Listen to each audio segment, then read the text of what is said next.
नमस्कार, स्वागत है एक बार फिर आपका personal finance bulletin money time में। मैं हूं आपके साथ रोहित कौशिक। यहां मैं आपको बताऊंगा आपकी जेब और जिंदगी पर असर डालने वाली पर्सनल फाइनेंस, बिजनेस और पॉलिसी से जुड़ी जरूरी खबरें। तो चलिए शुरू करते हैं आज की खबरों का सफर। पहली खबर जुड़ी है ऐसे बैंकों से जो लॉन्ग टर्म की एफडी पर देते हैं बम्पर ब्याज। तो अगर आप फिक्स डिपॉजिट यानी एफडी खोलने की सोच रहे हैं तो पहले अलग अलग बैंकों की ब्याज दरों की तुलना करना जरूरी है। जैसे एचडीएफसी बैंक, ये सबसे बड़ा प्राइवेट बैंक, सामान्य लोगों को 6.65% और सीनियर सिटीजन्स को 7.15% ब्याज देता है। इसी तरह आईसीआईसीआई बैंक सामान्य लोगों को 6.75% और सीनियर सिटीजन्स को 7.25% ब्याज देता है। कोटक महिंद्रा बैंक सामान्य लोगों को 6.2% और सीनियर सिटीजन्स को 6.7% का ब्याज देता है। इसी तरह स्टेट बैंक ऑफ इंडिया यानी एसबीआई, ये सबसे बड़ा सरकारी बैंक, सामान्य लोगों को 6.3% और सीनियर सिटीजन्स को 7.3% ब्याज देता है। अगली खबर जुड़ी है डिजिटल रुपए से। दरअसल भारतीय रिजर्व बैंक यानी आरबीआई ने हाल ही में डिजिटल करेंसी के चलन से संबंधित एक रिपोर्ट पेश की है।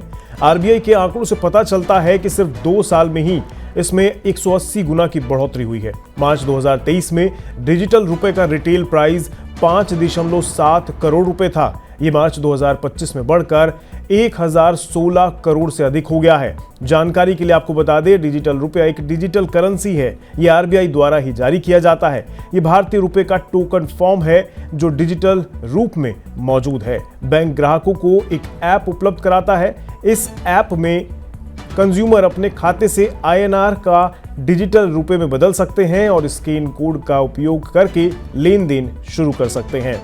बढ़ते हैं अगली खबर की ओर। अगली खबर जुड़ी है आने वाले आईपीओस पर। जून का महीना आईपीओ बाजार के लिए झमाझम होने वाला है। इस महीने कई सारे आईपीओ आने वाले हैं। मई 2025 में 6 बड़े आईपीओस के बाद जून महीने में भी शेयर बाजार में एक्शन जारी रहने वाला है। कुछ प्रमुख कंपनियां इस महीने अपना इनिशियल पब्लिक ऑफर यानी आईपीओ लॉन्च करने की तैयारी में है। इस महीने कुछ नामी और बड़ी कंपनियां पब्लिक इशू लाकर निवेशकों को मौका देती दिखेंगी।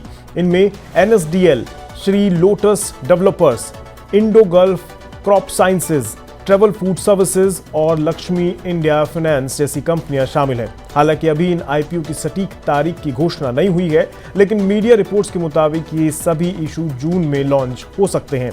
बढ़ते हैं अगली खबर की ओर। अगली खबर जुड़ी है शेयर मार्केट की उठापटक से। भारतीय शेयर बाजार में आज 3 जून को तेज गिरावट देखने को मिली है। ग्लोबल मार्केट से कमजोर संकेतों, क्रूड ऑयल के दाम में उछाल और विदेशी निवेशकों की बिकवाली से निवेशकों का मनोबल कमजोर होता दिखा। कारोबार के दौरान सेंसेक्स करीब 636 अंक टूटकर 80,737 के स्तर तक आ गया था। वहीं निफ्टी करीब 174 अंकों का गिरावट दिखाने के बाद 24,542 के स्तर पर पहुंच गया। सबसे ज्यादा गिरावट पावर, कैपिटल गुड्स और यूटिलिटी शेयरों में देखने को मिली। निफ्टी पर Coal India, Apollo Hospital, Bajaj finance, Hindustan Unilever और मारुति जैसे दिग्गज शेयरों में 2% तक की गिरावट देखी गई। बढ़ते हैं अगली खबर की ओर। अगली खबर जुड़ी है गोल्ड पर। सोना फिर 1 लाख की ओर बढ़ता दिख रहा है। कीमत 99,000 के पार। जी बिल्कुल सही सुन रहे हैं आप। पिछले हफ्ते सोने की कीमतों में गिरावट के बाद फिर से सोने का भाव बढ़ने लगा है। एक दिन पहले 300 रुपए महंगा होने के बाद आज फिर सोना बढ़कर 99,000 के पास पहुंच गया। ज्वेलरी ब्रांड तनिष्क की वेबसाइट के मुताबिक 24 कैरेट सोना 99,270 रुपए प्रति 10 ग्राम पर पहुंच गया। वहीं 22 कैरेट सोना 91,000 रुपए प्रति 10 ग्राम के स्तर पर आ गया है। जहां एक तरफ सोने की रिटेल कीमतें बढ़ रही हैं, इधर मल्टी कमोडिटी एक्सचेंज यानी एमसीएक्स पर सोना गिरावट के साथ खुला है। ये 63 रुपीज नीचे है और 97,890 रुपीज प्रति 10 ग्राम के आसपास कारोबार करता दिखा। अंतर्राष्ट्रीय बाजार में सोना बढ़त के साथ खुला। ये सोने का दाम $3,366 प्रति औंस रहा।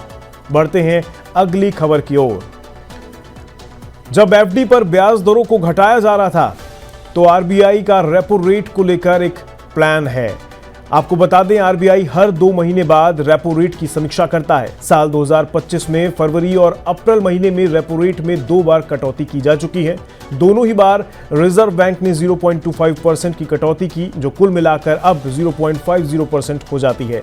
स्टेट बैंक ऑफ इंडिया द्वारा हाल ही में जारी की गई एक रिपोर्ट में अनुमान लगाया गया कि इस बार रिजर्व बैंक रेपो रेट में 0.50% की कटौती कर सकता है। इस कटौती का इनडायरेक्ट असर लोन और एफडी की ब्याज पर पड़ता है। हालांकि रेपो रेट में कटौती के बाद ब्याज दर कितना कम होगा, ये बैंकों पर निर्भर करता है। इसके साथ ही अलग अलग व्यक्ति के सिविल स्कोर के हिसाब से भी लोन इंटरेस्ट रेट अलग अलग हो सकता है। बढ़ते हैं अगली खबर की ओर। अगली खबर जुड़ी है 2000 रुपए के नोट से, जो फिलहाल बाजार में कम ही देखने को मिलता है, लेकिन अभी तक सरकार के पास 2000 रुपए के सभी नोट वापस नहीं आए हैं। यानी अभी भी लोगों के पास 2000 रुपए के नोट मौजूद हैं। आपको बता दें, मई 2023 में सरकार ने 2000 रुपए के नोटों को बंद किया था, जिसके बाद इन नोटों को बदलने के लिए लोगों को सितंबर 2023 तक का समय दिया गया था। आरबीआई द्वारा दिए गए आंकड़ों के अनुसार अभी सरकार के पास 2000 रुपए के नोटों के 98.26% नोट वापस आए हैं, लेकिन अभी भी लोगों के पास 6181 करोड़ रुपए की कीमत के 2000 रुपए के नोट मौजूद हैं। अगली खबर है इंडियन रुपी और अमेरिकी डॉलर की मजबूती पर। दरअसल कच्चे तेल के ऊंचे दाम और विदेशी पूंजी की बिकवाली के दबाव में रुपया मंगलवार को शुरुआती कारोबार में 10 पैसे टूटकर 85.49 प्रति डॉलर पर पहुंच गया। सोमवार को ये 85.39 पर बंद हुआ था। विदेशी मुद्रा कारोबारियों के मुताबिक भारतीय रिजर्व बैंक की मौद्रिक नीति बैठक से पहले ही बाजार में अनिश्चितता का माहौल बनता दिख रहा है, जिससे घरेलू मुद्रा पर असर भी पड़ता दिख रहा है। इंटरबैंक फॉरेन एक्सचेंज बाजार में रुपया कमजोर रुख के साथ खुला और सीमित दायरे में रहा। इस दौरान डॉलर इंडेक्स 0.23% चढ़कर 98.86 पर पहुंच गया। बढ़ते हैं आखिरी खबर की ओर। आखिरी खबर जुड़ी है एनएससी आईपीओ से। दरअसल पिछले 15 दिनों में एनएससी की अनलिस्टेड शेयर की कीमत लगभग 60% बढ़ गई है। ये 1500 रुपए से बढ़कर 2400 रुपए हो गई है। जानकारी के अनुसार हाल के दिनों में ही भारत का नेशनल स्टॉक एक्सचेंज निवेशकों का ध्यान अपनी ओर आकर्षित कर रहा है, जिसकी वजह अनलिस्टेड मार्केट में तेज उछाल और सेबी प्रमुख तुहिन कांत पांडे के हालिया रिमार्क के बाद आईपीओ की चर्चा का फिर से शुरू होना बताया जा रहा है। देश का प्रमुख स्टॉक एक्सचेंज अपने आईपीओ को आगे बढ़ाने के लिए सेबी से 9 ऑब्जेक्शन सर्टिफिकेट प्राप्त करने के लिए सक्रिय रूप से प्रयास कर रहा है, लेकिन फिर भी आईपीओ की राह आसान होती नहीं दिख रही है, क्योंकि सेबी जब तक पूरी तरह से संतुष्ट नहीं होगा तब तक एनएससी के आईपीओ को मंजूरी नहीं दी जाएगी। सेबी की बड़ी चिंता एनएससी से जुड़ा कोलोकेशन का मामला रहा है, जिसका समाधान होना अभी बाकी है। तो आज के मनी टाइम में हमने आपको बताई देश से और बाजार से जुड़ी जरूरी खबरें।